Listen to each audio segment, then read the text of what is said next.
నమస్తే, welcome to J news. నేను మీ ఆదిత్య. ముందుగా బులెటిన్ హెడ్లైన్స్. ఫ్లైట్ టికెట్ తీసుకోలేదు, అయినా దేశం దాటిన రష్యన్ పౌరుడు.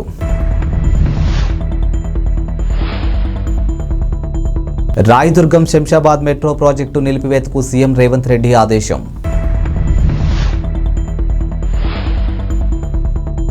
అధికారిక నివాసం ప్రజాభవన్లోకి కుటుంబ సమేతంగా అడుగుపెట్టిన డిప్యూటీ సీఎం బట్టి విక్రమార్క. దేశ విదేశాలకు రాకపోకలు సాగించే విమానాశ్రయంలో సెక్యూరిటీ చాలా పటిష్టంగానూ ఉంటుంది. ప్రయాణానికి సంబంధించినటువంటి టికెట్ చూపిస్తే కానీ లోపలికి అడుగు పెట్టడం కుదరదు. ఇంకా దేశం దాటి వెళ్లాలంటే పాస్పోర్టు, వీసా చాలా తతంగా ఉంటుంది. అలాంటిది రష్యన్ పౌరుడు ఒకడు టికెట్ కూడా లేకుండా విమానం ఎక్కాడు. ఇక పాస్పోర్ట్, వీసా లేకుండా ఏకంగా దేశము దాటాడు. విమానం ల్యాండ్ అయ్యాక విమానాశ్రయ సిబ్బంది ఆయన్ను చూసి ఆశ్చర్యపోయారు. ఆ రోజు వచ్చిన విమానాలకు సంబంధించి ప్రయాణికుల లిస్టును 1-2 సార్లు చెక్ చేసి ఆయన పేరు లేకపోవటమే వారి ఆశ్చర్యానికి కారణం. అసలు ఎలా ప్రయాణించావని ఆయన్ని అడిగితే తనకేం గుర్తులేదని చెప్పి మరో షాకు ఇచ్చాడు. కిందటి నెలలో జరిగినటువంటి ఈ ఘటనపై ప్రస్తుతం విచారణ జరుగుతుంది. ఇక రష్యాకు చెందినటువంటి సెర్గై వాద్లిమిరోవిచ్ వచీగా ఇజ్రాయెల్లో స్థిరపడ్డాడు. ఇక నవంబర్ 4న ఆయన డెన్మార్క్లోని కోపెన్ హంగెన్ ఎయిర్పోర్ట్ నుంచి అమెరికాకు లాస్ ఏంజల్కు ప్రయాణించారు. అయితే ఈ ప్రయాణానికి సంబంధించి ఆయన ఎటువంటి డాక్యుమెంట్లు తీసుకోలేదు. ఇక పాస్పోర్ట్ వెంట తీసుకుని వెళ్ళలేదు. ఇక టికెట్ కొనలేదు, వీసా కూడా తీసుకోలేదు. అంతెందుకు విమానంలోకి ఎంటర్ కావడానికి తప్పనిసరైనటువంటి బోర్డింగ్ పాస్ కూడా వచీగావా దగ్గర లేదు. అయినా విమానం ఎక్కి దేశాలు దాటి ప్రయాణించేశాడు. మెట్రో విస్తరణ పనులు ఆన్లైన్మెంట్కు సంబంధించి తెలంగాణ ముఖ్యమంత్రి రేవంత్ రెడ్డి కీలక నిర్ణయం తీసుకున్నారు. ఇక ఎయిర్పోర్టు, మెట్రో ప్రాజెక్టుపై అధికారులను ఆరా తీసిన సీఎం ఓఆర్ఆర్ వెంట జీవో 111 ప్రాంతంలో మెట్రో ఎన్లైన్మెంట్ రూపొందించడంపై ప్రశ్నించారు. ఇప్పటికే అక్కడ ఓఆర్ఆర్ ఉన్నందున రాయదుర్గం శంషాబాద్ విమానాశ్రయ పనులు, టెండర్లు నిలిపివేయాలని ఆదేశించారు. ఇందుకు బదులుగా 2 ప్రత్యామ్నాయాలు సూచించారు. ఇక చంద్రాయనగుట్ట, మైలార్ దేవుపల్లి, జల్పల్లి విమానాశ్రయ రూట్తో పాటు చంద్రాయనగుట్ట, బార్కా, శ్రీశైలం మార్గాన్ని అధ్యయనం చేయాలని సీఎం అధికారులను సూచించారు. ఇందులో ఏది ఖర్చు తక్కువైతే దానికి ప్రాధాన్యత ఇవ్వాలని అధికారులకు తెలిపారు. ఈ రూట్లతో తూర్పు, మధ్య, పాత నగరాల్లో జనాలకు రవాణా సౌకర్యం అందుబాటులోకి వస్తుందని సీఎం రేవంత్ రెడ్డి అభిప్రాయపడ్డారు.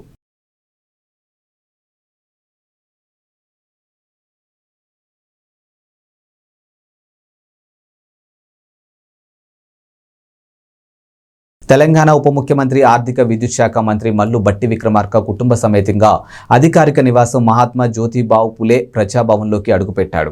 ఇందుకు సంబంధించినటువంటి గురువారం తెల్లవారుజామున ప్రత్యేక పూజలు నిర్వహించారు.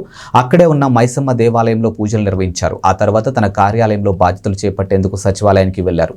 కాగా పూజా కార్యక్రమాలకు సంబంధించినటువంటి ఫోటోలను భట్టి విక్రమార్క సోషల్ మీడియా వేదికగా పంచుకున్నారు. పూజా కార్యక్రమంలో భట్టి భార్య, ఇతర కుటుంబ సభ్యులు, ఆయన అనుచరులు, కాంగ్రెస్ నేతలు పెద్ద సంఖ్యలోనూ పాల్గొన్నారు. కాగా బీఆర్ఎస్ ప్రభుత్వంలో సీఎం అధికారిక నివాసంగా ప్రజాభవన్ ఉండేదని, అయితే సీఎం నివాసాన్ని వేరే ప్రాంతానికి మార్చాలని కాంగ్రెస్ ప్రభుత్వం యోచిస్తోంది.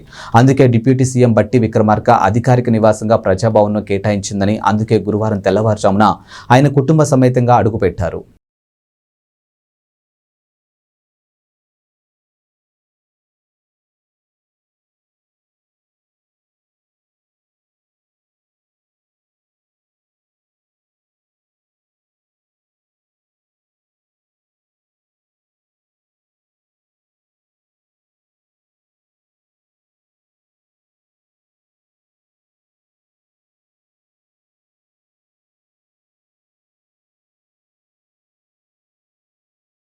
ఏపీలో వైసీపీ మళ్లీ అధికారంలోకి రావడం అసంభవం అని టీడీపీ నేత, పార్టీ ఉత్తరాంధ్ర ఇన్ఛార్జ్ బుద్ధా వెంకన్న అన్నారు. ఇక పులివెందుల్లో కూడా ముఖ్యమంత్రి జగన్ను ఓడిస్తామని సంచలన వ్యాఖ్యలు చేశారు. రాయలసీమ ప్రజలు జగన్ను నమ్మడం లేదని, ఈ విషయం ఇటీవలే జరిగినటువంటి ఎమ్మెల్సీ ఎన్నికల ఫలితాలు అర్థమవుతుందని చెప్పారు. వచ్చే ఎన్నికల్లో టీడీపీ ఘన విజయం సాధించి ప్రభుత్వాన్ని ఏర్పాటు చేస్తుందని ధీమా వ్యక్తం చేశారు. ఇక టీడీపీ అధికారంలోకి వచ్చిన తర్వాత తాడేపల్లి, ఇడుపులపాయ ప్యాలెస్లో జగన్ దాచుకున్నటువంటి డబ్బును బయటకు తీస్తామని వెంకన్న తెలిపారు. ఇక తుఫాను కారణంగా రైతులు తీవ్రంగా నష్టపోయి కంటతడి పెడుతుంటే మంత్రులు మాత్రం హాయిగా బస్సు యాత్రలు చేసుకుంటున్నారని విమర్శించారు. రైతుల బాధలను మంత్రులు వినాలని చెప్పారు. ఇక జగన్ తాడేపల్లి ప్యాలెస్ లో మొద్దు నిద్రపోతుంటే రైతు సమస్యలను చంద్రబాబు కేంద్రం దృష్టికి తీసుకుని వెళ్తున్నారని విమర్శించారు.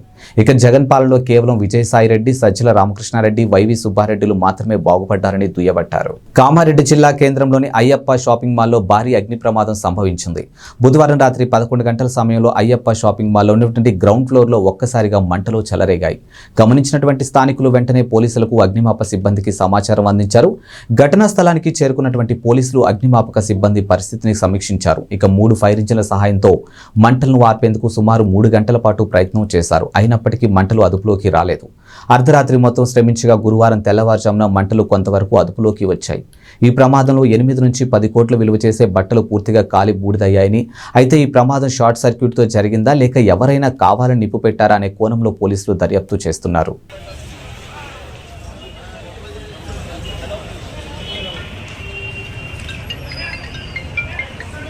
హలో